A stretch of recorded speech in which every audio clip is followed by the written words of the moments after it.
تا حالا دیدی بعضی از آدما هر چی میخورن چاق نمیشن؟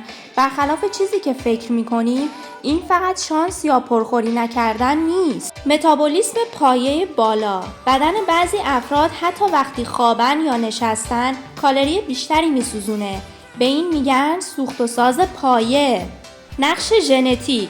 مطالعات ژنتیکی نشون داده بعضی ژن‌ها باعث میشن بدن به جای ذخیره چربی اون رو سریعتر مصرف کنه. حرکت‌های ناخودآگاه.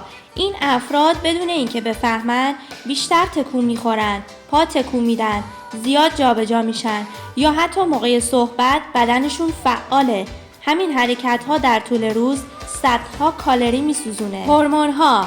هورمون تیروئید، انسولین و لپتین روی اشتها و ذخیره چربی تاثیر مستقیم دارند.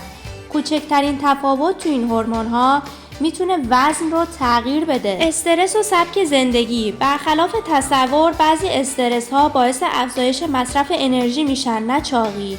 کمخوابی، اضطراب یا فعالیت ذهنی بالا میتونه وزن رو پایین بیاره.